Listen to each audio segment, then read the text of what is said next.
Let's start with the first chapter of class 10, chemical reactions and equations. So this is a very easy chapter, so let's quickly start it. So some examples are given, that is milk is left open at room temperature during summers, an iron tawa or a pan or a nail is left exposed to humid atmosphere, food is cooked, we aspire. So in all these situations, the nature and identity of the initial substance have somewhat changed, right? Milk is spoiled, of course. The food becomes brown sometimes. If you cut an apple and leave it, it becomes brown, right? So these all have somewhat changed, right? We have already learned about the physical and chemical changes of matter in our previous classes, right? Whenever a physical change occurs, we can say that a chemical or physical change occurs, right? Physical change is a reversible change, right? So for example, if I keep this common book, any book, okay, down, it is a physical change. I can again take it up and keep it some other place, at some other place, right? But if I add vinegar to milk, it is a chemical change, it is a permanent change. I cannot bring back that milk again, right? So the milk is spoiled now, right? I can only make paneer or rasgullas with it, right? So so whenever we say a chemical change occurs, we say that a chemical reaction has taken place. We may perhaps be wondering as to what is actually meant by a chemical reaction. So how do we come to know a chemical reaction has taken place? So there are some criteria from which we can understand a chemical reaction has taken place. So there are 4 points. The first one is change in the state. Okay, in the case of milk only I'll take. Okay, so when I want to make paneer, the milk is what? In liquid state, it will change to solid state. Simple example. Change in color. Okay, change in color will not occur here, but in some other cases it may occur, right? So evolution of a gas, okay, and change in temperature. So these are the 4 points which will occur and which will give you a hint that a chemical reaction has taken place. Now coming to chemical equations. So what and all with these activities you have to do, I'll just give you a thing that just go through these activities and write down the reactions. For example, first one gives you burning of magnesium ribbon in air and collection of magnesium oxide in a watch glass. So you should know these terms: watch glass, magnesium oxide.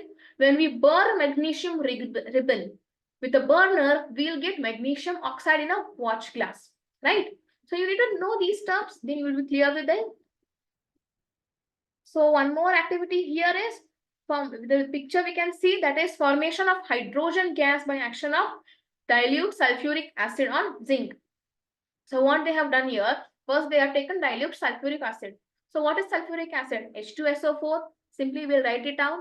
Okay. So what is sulfuric acid? It's H2SO4. Right. So H2SO4. Then we have added zinc granules to it. That is Zn in solid form. Right. You need to write the reaction like this: Zn plus H2SO4. What it will give me? It will give me ZnSO4 plus H2 gas. Evolution of a gas, you should write H2 like this in the reaction and like this. That is evolving of a gas. Okay. So same with this tube, glass tube, we will get a hydrogen gas outside. This is the simple reaction you need to know. Okay. Now coming to, same is given here. Here are the steps given. Zinc granules in a conical flask. Okay. So now coming to chemical equations. So this is how I wrote the chemical equation for zinc and H2SO4, that is sulfuric acid reaction. Okay. Let's see. So these are all the texts you can read, that writing the whole reaction in the form of magnesium will react, or magnesium ribbon is burnt in oxygen, it gets converted to magnesium oxide. So this whole description is not necessary. Only we can write magnesium plus oxygen will give me magnesium oxide. Magnesium and oxygen are reactants. Magnesium oxide is product, right? So this also they have given second way, but the more easier way is writing it into chemical formulae, right? That is Mg for magnesium plus O2 will give me MgO, right? So one most question more, FAQ I can say, frequently asked question is that, how do we know the valencies of different elements, or how do we know which element when to use, or what reaction will we get? So this only thing is practice. If you practice more and more reactions, more and more questions from chemistry, then you will get to know what reaction is used when. So this is the only way to get out of balancing reactions, for balancing reactions as well as for getting the valencies of different reactions. Okay, so this is again balanced chemical equation. So very easier term is here. Okay, so I'll give you just an easy trick for it. See, if I take Zn plus H2SO4, giving ZnSO4 plus H2, right? So here count each and every element first. Okay, so these are all steps in the examination hall. Okay, you don't need to write these are all steps, each and every step. Okay, right? Like step 1, drawing the table, right? So you need to do it quickly, right? But the steps you have to write that balancing this element, multiplying this by 2. Okay, so these are all you have to write. Okay, so some points are very important, as in they have written everything as step by step. As you can see, these all steps are also very important. Okay, but write it in short. Okay, so simple example I'll take, that is ZnSO4, Zn plus H2SO4 giving ZnSO4. So here just count each and every element. 1 zinc, reactant side, product side. Okay, so 2 hydrogen, 2 hydrogen, balanced. 1 sulfur, 1 sulfur, 4 oxygen, 4 oxygen, balanced. So this reaction is always almost balanced, right? It is already balanced. Coming to the next one, that is Fe iron plus H2O giving Fe3O4 plus H2. 1 iron, 3 iron. This is the problem, right? 2 hydrogen, 2 hydrogen. Okay, clear? Only 1 oxygen, 4 oxygen. So this is again a problem, right? So if we see their steps, so first what they have done, they have drawn boxes around it. Okay, so how will we balance it? So then next step they have taken is list the number of atoms, right? We already did it. That is 1, 3, like that. We already did it, right? So the next thing is balancing the oxygen atoms. They have balanced oxygen atoms. Okay. So after that, what say for oxygen atoms, what they did? We had 4 oxygen on the product side. They took 4 oxygen on the reactant side as well. Okay. Now what we will get? We will get 1 iron, 3 iron, 4 2s are 8 hydrogen, 2 hydrogen. 4 oxygen 4 oxygen okay oxygen case clear ठीक है oxygen clear हो गया now next coming to अभी अपने पास क्या है that is अभी अपने हमको सिर्फ 2 चीजें बैलेंस करनी है अभी और 2 चीजें हैं दैट इज हाइड्रोजन जो पहले ही बैलेंस था फिर ऑक्सीजन को बैलेंस करने के चक्कर में हमने हाइड्रोजन को अनबैलेंस कर दिया इसलिए पहले हम हाइड्रोजन को बैलेंस करेंगे कैसे सिंपल है 4 2 8 लिया यहाँ पर भी 4 2 8 ले लो 4 ऐड कर दो right 4 into 2 that is 8 hydrogen दोनों साइड हो गए 4 ऑक्सीजन दोनों साइड हो गए अपने पास सिर्फ एक एलिमेंट बाकी है बैलेंस करने को दैट इज Fe आयरन है ना तो 3 आयरन डाल दो भाई हो गया so this is the simple steps or these are the simple steps of balancing a chemical reaction तो अभी फिजिकल स्टेज भी लिखना बहुत जरूरी है बहुत ज्यादा इंपॉर्टेंट है यू नो उस पे भी मार्क्स होने वाले हैं at each and every question ठीक है आपको मेन थिंग्स ये ऑब्जर्व करनी है एक तो आपको बैलेंसिंग नंबर्स देखने हैं बराबर से दूसरा आपको देखना है कि उनका स्टेट क्या है और तीसरा मोस्ट इंपॉर्टेंट आपको देखना है कि कौन से कंडीशंस पे ये केमिकल रिएक्शन हो पा रहा है फॉर एग्जांपल यहाँ पे आप देख सकते हैं कार्बन को carbon dioxide carbon monoxide plus H2O sorry H2 carbon monoxide plus H2 दोनों गैसेस में है फर्स्ट पहले हमने क्या देखा CO प्लस 2H2 ठीक है first point clear second point दोनों गैसेस है रिएक्टेंट साइड में और पर प्रोडक्ट साइड में लिक्विड बन रहा है थर्ड क्या हुआ कि ये रिएक्शन जो है वो 340 atm प्रेशर पे हो रहा है atm मतलब प्रेशर ठीक है तो इतने प्रेशर पे वो रिएक्शन हो रहा है और सिंपल नेक्स्ट एग्जांपल तो अपना फोटोसिंथेसिस का है राइट फोटोसिंथेसिस में क्या होता है कार्बन डाइऑक्साइड और H2O दैट इज वाटर वो दोनों को सनलाइट और क्लोरोफिल के प्रेजेंस में ग्लूकोज बनाया जाता है राइट सो आपको ये सब चीजें ऑब्जर्व करनी है ठीक है so these are some question why should a magnesium ribbon be clean before burning in air so this is a question इस पे क्या है आंसर क्या आएगा आपको एक मैग्नीशियम रिबन है उसको हमें क्लीन क्यों करना है क्योंकि मैग्नीशियम रिबन जो है वो एयर में रख रख के उस पर मैग्नीशियम ऑक्साइड का लेयर आ जाता है तो उस लेयर को क्लीन करने के लिए हमको पहले उसे क्लीन करना पड़ेगा विथ सम सैंड पेपर उसके बाद हम उसको बर्न करेंगे तो हमें जल्दी मैग्नीशियम ऑक्साइड मिल जाएगा ठीक है. Now write the balanced equation for the following chemical reactions. Here hydrogen plus chlorine will give you hydrogen chloride. कैसे आएगा? हाइड्रोजन क्लोराइड मतलब क्या होता है? HCl, right? So hydrogen, that is H2 plus chlorine. आपको Cl नहीं लिखना, Cl2 लिखना है, right? H2 plus Cl2 giving 2HCl. Simple. ठीक है. H2 Cl2 दोनों 2 है, right? इसलिए हम लोग को 2 मोल लगेंगे HCl के, 2HCl. Now barium chloride. ठीक है, let's write it. Barium chloride, that is BaCl2. 2 क्यों? क्योंकि बेरियम की जो है वैलेंसी वो 2 है. Aluminium sulphate, that is aluminium की अपने को मालूम है क्या है, वैलेंसी 3 है और सल्फेट की 2, इसलिए Al2SO4 थ्राइस. 3 है ना वैलेंसी, तो थ्राइस. तो इन दोनों को रिएक्ट करेंगे. उसके बाद हमें क्या आएगा? Displacement reaction, double displacement. मतलब क्या आएगा? एल्यूमिनियम बेरियम को रिप्लेस कर देगा. अपने पास क्या आएगा? Aluminium chloride, that is Al. फिर से 3 ही है एल्यूमिनियम की वैलेंसी, तो AlCl3. क्यों? क्योंकि क्लोरीन की वैलेंसी 1 ही है, वैलेंसी एक्सचेंज, राइट. उसके बाद बेरियम सल्फेट, बेरियम की भी वैलेंसी 2, सल्फेट की भी वैलेंसी 2, 2 2 कैंसिल, इसलिए BaSO4. BaSO4. So you okay, such like this you can solve the questions. Similarly sodium का अगर मैं ले लूं, सोडियम क्या है? Na. वाटर क्या है? H2O. Na plus H2O will give me sodium hydroxide, NaOH, right? Plus hydrogen, H2. ठीक है, तो इसको आप बैलेंस करो. Write a balanced chemical equation with the state symbols for the following reaction. Solution of barium chloride and sodium sulfate. Solution दिया गया है, इसलिए हम लोग AQ लिखेंगे छोटे से ब्रैकेट में, AQ, aqueous. ठीक है.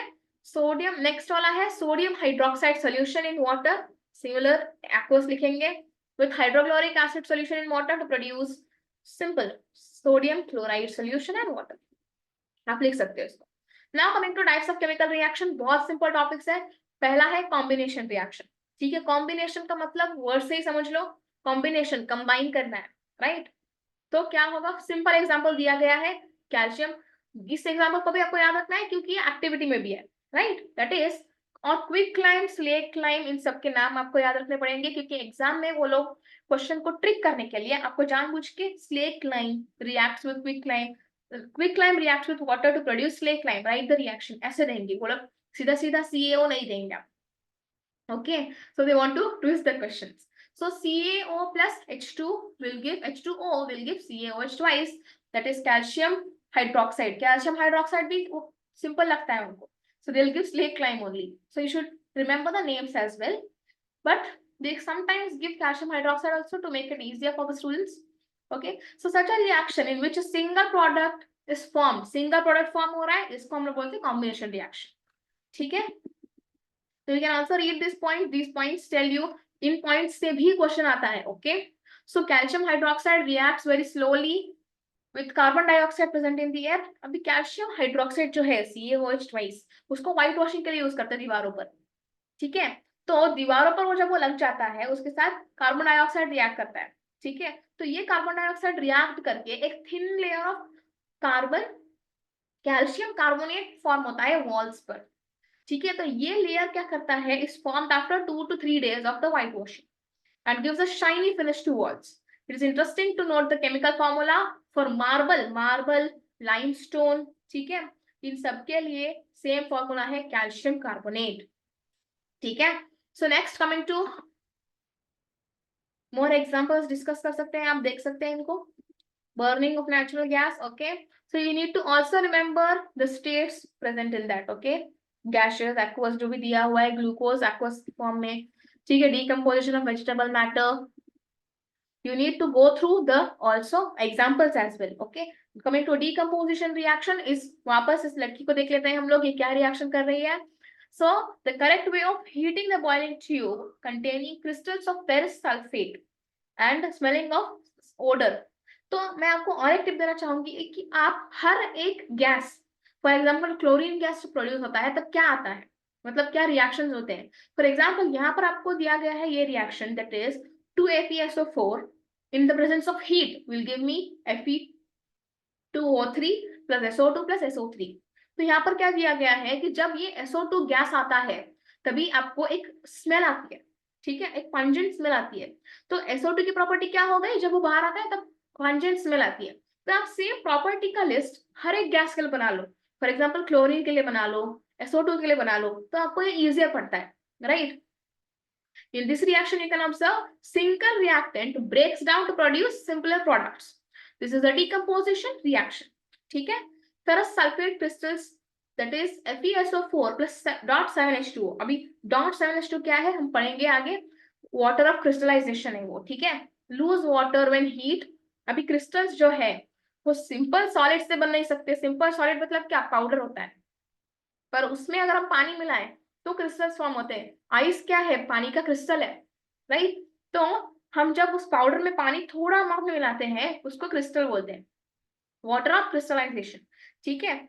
So it decomposes to give ferric oxide, sulfur oxide and sulfur trioxide। Ferric oxide is a solid while SO2 and SO3 are gases। आपको ये भी याद रखना है कि फेरिक क्या होता है, फेरस क्या होता है, ठीक है। सेम आयरन है पर उसकी वैलेंसीज अलग अलग है, ठीक है। सो आपको ये 11th में आएगा कि कौन से एलिमेंट्स के डिफरेंट डिफरेंट वैलेंसीज होती हैं, क्यों अलग अलग वैलेंसी होती है, ठीक है। So now decomposition of calcium carbonate. Calcium carbonate क्या था, हमने ऊपर पढ़ा था, CaCO3 to calcium oxide CaO and carbon dioxide CO2 on heating is an important decomposition reaction। कहाँ पर यूज होता है ये, in various industries। Calcium oxide is called lime और quick lime. It has many uses. क्या uses है, आपको MCQ आते हैं, उनका यूजेस क्या है, मैन्युफैक्चर ऑफ सीमेंट में क्या यूज होता है, right. When a decomposition reaction is carried out by heating it। अभी मैं कैल्शियम कार्बोनेट को हीट करके अगर कैल्शियम ऑक्साइड प्रोड्यूस कर रही हूँ, उसको क्या बोलते हैं, ऐसे कंपोजिशन को थर्मल डिकम्पोजिशन बोलते हैं। डिकम्पोजिशन के भी 3 टाइप है, थर्मल, फोटोलिटिक, इलेक्ट्रोलिटिक, ठीक है। Thermal heat, photolytic sunlight, electrolytic electricity से। इलेक्ट्रोलिटिक का एग्जांपल है अपने पास पानी का डिकम्पोजिशन। यहाँ पर आपके पास और एक हीट का डिकम्पोजिशन रिएक्शन है, इसको भी आप अच्छे से पढ़ लो, ठीक है। I suggest make a list of all the reactions in the given chapter, ठीक है। तो मैंने भी अपने टाइम में बनाया था, okay. So now coming to next, आपको इस एक्टिविटी में दिया गया है, अगर ये एक्टिविटी स्किप करते हैं तो you skip a big topic, not a big topic actually, you skip a topic of electrolytic decomposition. तो इलेक्ट्रोलाइटिक या इलेक्ट्रिसिटी से डिकम्पोजिशन हो रहा है, उसका एग्जांपल है H2O दैट इज वाटर। तो इस एक्टिविटी को भी आप एक बार पढ़ लीजिए, आपको सिंपली एग्जांपल आ जाएगा। इलेक्ट्रोलिसिस ऑफ वाटर मतलब वाटर को ब्रेक डाउन करना, ठीक है, सिंपल एक्टिविटी है। इस एक्टिविटी से आपको वो लोग इंफॉर्मेशन दे रहे हैं कि sunlight that is photolytic decomposition कैसे होता है, ठीक है। सो इसके लिए 2 एग्जांपल्स है, that is silver chloride in the presence of sunlight will give silver and chlorine gas। also bromine भी ऐसे बिहेव करता है, silver bromide in the presence of sunlight will give silver and bromine gas। ये दोनों किसके लिए use होते हैं, they are used in black and white photography MCQ। so आपको NCERT first perfect कर लेना है, ठीक है। so we have seen that decomposition reactions require either energy in the form of heat, light, electricity, right। heat thermal, light photolytic, electricity electrolytic, ठीक है। Thermal के लिए क्या एग्जांपल पढ़े, कार्बन का कैल्शियम कार्बोनेट और lead nitrate PbNO3, right. Next हमने क्या पढ़ा, लाइट का फोटोलिटिक में हमने क्या पढ़ा, silver chloride, silver bromide. Electricity में क्या पढ़ा, एग्जांपल H2O का, ठीक है। तो आपको ऐसा याद रखना है, मेक पॉइंट्स वाइज, ठीक है। तो कॉम्बिनेशन में हमने ये एग्जांपल पढ़े, डिस्प्लेसमेंट नहीं, डिकम्पोजिशन में अगेन 3 टाइप्स है, 3 टाइप्स में हमने ये एग्जांपल पढ़े, ठीक है। Now coming to displacement reaction, उससे पहले ये सब रिएक्शंस जो है वो एक साइड और 2 टाइप की रिएक्शन है, एंडोथर्मिक, एक्सोथर्मिक। आपको इसको कैसे याद रखना है, एक्सोथर्मिक एग्जिट ऑफ हीट, ठीक है। ऐसे रिएक्शन जिनमें हीट रिलीज हो रही है, एग्जिट ऑफ हीट हो रहा है, इसको एक्सोथर्मिक बोलते हैं। एंडोथर्मिक एंटरिंग ऑफ हीट, इसको हम लोग बोलते हैं endothermic reaction. Energy is absorbed entering, ठीक है। सो नेक्स्ट आपको क्वेश्चन ऐसे आ सकते हैं, देखो, a solution of x is used for white washing. क्या यूज होता है व्हाइट वॉशिंग के लिए? कैल्शियम, राइट, कैल्शियम कार्बोनेट वाला, राइट, कैल्शियम हाइड्रोक्साइड यूज होता है व्हाइट वॉशिंग के लिए। वो कार्बन डाइऑक्साइड के साथ रिएक्ट करके कैल्शियम कार्बोनेट बनता है। Name the substance, right it's formula, okay, formula is CaOH twice. Twice क्यों? क्योंकि कैल्शियम की वैलेंसी 2 होती है। Now the reaction of substance X with the water, ठीक है, नेम्ड इन अबाउ वाटर, ठीक है। Right the reaction of the substance X, आप लिख सकते हैं रिएक्शन कैसा होता है वो, CaOH ट्वाइस का। Now coming to displacement reaction, ठीक है, डिस्प्लेसमेंट रिएक्शन में भी आप इसका, ये तो सबसे कॉमन एग्जांपल है जो हम अपने लोअर ग्रेड से पढ़ते आ रहे हैं, ठीक है, जब से केमिस्ट्री, फिजिक्स और बायोलॉजी सेपरेट आउट हुआ है हम ये रिएक्शन पढ़ते आ रहे हैं, right. So this reaction is of course copper sulphate और आयरन नेल वाला रिएक्शन, ठीक है। तो अगेन इस पे ही आपको डायग्राम्स दिए गए हैं, इसका ही आपको इस बार आपको इसके स्टेट्स के साथ लिखना है। And one more tip I like to give you, board exams में आपको जब भी रिएक्शंस लिखने होंगे, रिएक्शंस में आप चौथी बात ध्यान रखो। पहली बात की क्या थी, एक तो उसके नंबर्स, राइट, कि बैलेंसिंग वाले नंबर्स। दूसरी बात थी कि हमको उनके स्टेट्स देखने हैं, एक्वस, लिक्विड, सॉलिड, गैसेस। तीसरी बात थी कि वो कौन से कंडीशंस पे आ रहे हैं। चौथी बात ये है कि आपको उन रेस्पेक्टिव जो भी एलिमेंट्स हैं उनके नीचे उनके नाम लिखो। फॉर एग्जांपल CuSO4 लिख रहे हो तो कॉपर सल्फेट लिखो। तो this is a benefit you have to write, कि आपको बेटर क्लियर है इस टॉपिक पे, आपको ऐसा उनको दिखाना है, ठीक है, आपको दिखाना नहीं, आपको एक्चुअल क्लियर ही है, राइट, दिस टॉपिक। सो आपको क्लियर कट कॉपर सल्फेट ऐसा स्पेलिंग में भी लिखना है नीचे। तो this becomes better when you write reactions, ठीक है। तो zinc and lead are more reactive elements than copper. तो यहाँ पर आपको सिंपली रिएक्टिविटी सीरीज याद करनी है, ठीक है। Now they displace copper from its oxides. Double displacement reaction, यहाँ पर हमने क्या देखा, जिंक अकेला एलिमेंट है, कॉपर को, इसलिए वो कॉपर को डिस्प्लेस कर रहा है। Pb दैट इज लीड, अकेला एलिमेंट है, किसी के साथ रिएक्टेड नहीं है, वो अकेला खुद मेटल है, डिस्प्लेस कर रहा है कॉपर को कॉपर क्लोराइड से। पर अगेन डबल डिस्प्लेसमेंट में क्या होता है, डबल होता है, मतलब क्या, सिंपल रिएक्शन है Na2SO4 का और BaCl2 का, मतलब सोडियम सल्फेट बेरियम क्लोराइड। इसमें क्या हो रहा है, बेरियम को सल्फेट के साथ जाना है, सोडियम को क्लोरीन के साथ जाना है, ठीक है। तो डबल डबल दोनों एक दूसरे की जगह बदल रहे हैं। और यहाँ पे ना तो सोडियम अकेला है ना तो बेरियम अकेला है, राइट, ये दोनों एक दूसरे के अलग अलग सॉल्यूशंस में है और उन दोनों को एक दूसरे के सॉल्यूशंस में जाना है, राइट, एक्सचेंज ऑफर। एक बात में बोलते एक्सचेंज ऑफर, ठीक है। डिस्प्लेसमेंट में एक्सचेंज ऑफर नहीं चलता, उधर छीनना है। डबल डिस्प्लेसमेंट में एक्सचेंज ऑफर चलता है, ठीक है, you need to remember like this. और अगेन बहुत इंपॉर्टेंट टॉपिक एक और ये है कि आपको अलग अलग, जब डिस्प्लेसमेंट रिएक्शन हो रहा होता है तभी आपको कलर याद रखते हैं थोड़े बहुत, ठीक है। तो ये डिस्प्लेसमेंट हुआ तो ये कलर मिलेगा, ठीक है, और इस रिएक्शन में ये कलर मिलेगा, like this, okay. Now what causes this, the white precipitate, देखो कलर आ गया वापस। What is the colour of BaSO4, ऐसा कलर डायरेक्ट नहीं पूछेंगे, they will ask you which is the white precipitate formed in the given reaction. White precipitate क्या है, BaSO4, right? So the other product is also sodium chloride, ठीक है। तो such reactions in which there is exchange of ions, exchange offer between the reactants is called double displacement reaction. Oxidation reduction, redox reactions, ठीक है। So अगर आपको ये भी याद रखना है, ठीक है, this is the reaction which you need to remember, ठीक है। Now surface of copper powder becomes coated with black copper oxide. Copper 2 क्यों लिखा है, क्योंकि it is copper is having valency 2, ठीक है। अभी ये black क्यों हो जा रहा है, this is because oxygen is added to copper and copper oxide is formed, ठीक है। तो अभी ऑक्सीडेशन क्या है, एडिशन ऑफ ऑक्सीजन।